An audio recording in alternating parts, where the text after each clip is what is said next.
कवि सफदर हाशमी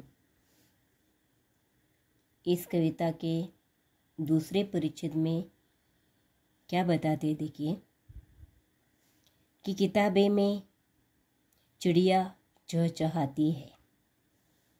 यहाँ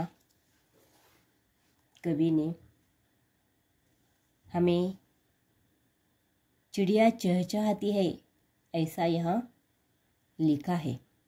किताबों में चिड़िया चहचहाती है। चहचहाती का मतलब है चिड़ियों का जो आवाज़ होता है वह आवाज़ उसे चहचहाती ऐसा कहा गया है कि किताबों में चिड़िया चहचहाती है, किताबों में खेतियाँ लहलहाती है। देखिए हवा के जब झोंके आते हैं तो इस हवा के झोंके के साथ खेत में जो अनाज पैदा होते हैं वह उस हवा के माध्यम से लहलहाते हैं, यानी कि एक प्रकार का नृत्य करते हैं। किताबों में चिड़िया चहचहाती है, किताबों में खेतियाँ लहलहाती है, किताबों में झरने गुनगुनाते हैं। झरने एक पानी बहने वाला, उसे झरना कहते हैं। जैसे पहाड़ी से नीचे जमीन पर पानी गिरता है। यहाँ कवि यह हमें बताते हैं कि इन किताबों में चिड़ियों की चहचहाट है, एक प्रकार की आवाज़ है। इनमें लहराती हरियाली के दृश्य भी हमें दिखाई देते हैं। देखिए ऐसी किताब हो कि उस किताब में खेतियों के बारे में, पंछियों के बारे में बहुत सारा चित्रों के माध्यम से लिखा जाता है। इन किताबों में हरियाली लहराती है ऐसा भी दृश्य है। किताबों में झरने गुनगुनाते हैं, परियों के किस्से सुनाते हैं। कवि हमें यही बताते हैं कि इन किताबों में झरने गुनगुनाते हुए बहते हैं, यानी पानी का एक प्रवाह होता है जो पहाड़ी से नीचे धरती पर झरता है, बहता है। तो यहाँ जब ये झरने गुनगुनाते हुए आगे बहते हैं तो परियों की सुंदर कहानियाँ भी वहाँ उसमें होती है। देखिए किताबों में क्या क्या हमें मिलता है। कहानी होती है, कविता होती है, हरियाली का दृश्य होता है, चिड़ियों की आवाज़ होती है।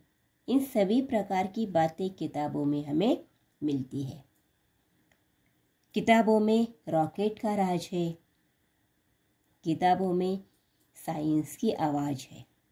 देखिए यहाँ कभी हमें क्या बताते हैं कि किताबें यह भी बताती है कि रॉकेट किस प्रकार बनाए जाते हैं। राज यानी रहस्य, राज का अर्थ है रहस्य, गूढ़। तो यहाँ इन किताबें हमें यही बताते कि रॉकेट किस तरह बनाया जाता है। इसका भी ज्ञान हमें पुस्तक देते हैं।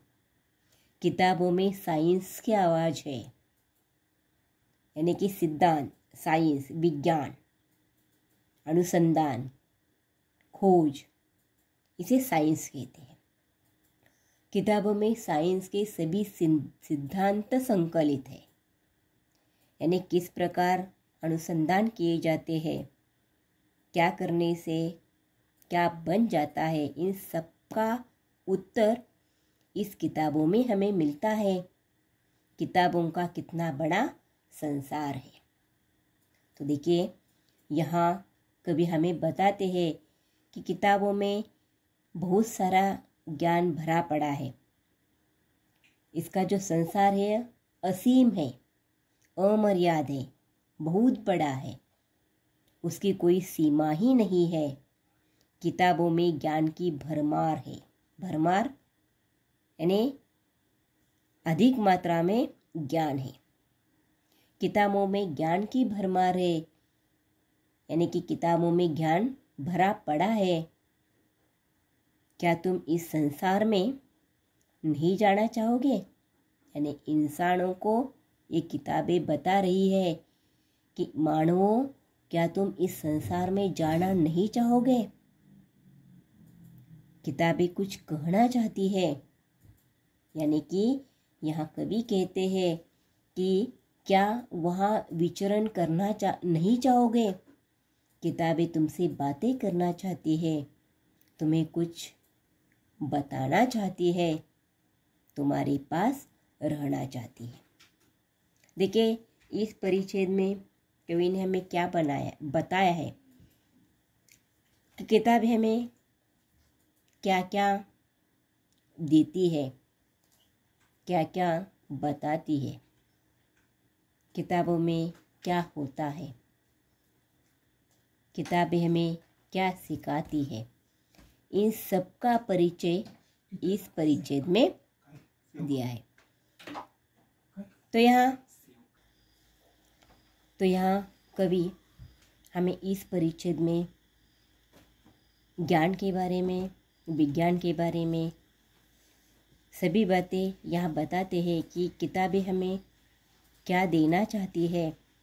ये मानवों, तुम उस तक पहुँचो, किताबों के पास जाओ, उन्हें गुरु बनाओ और उनके साथ रहो, क्योंकि इंसान से भी ज़्यादा ये किताबें हमें साथ देने वाली है।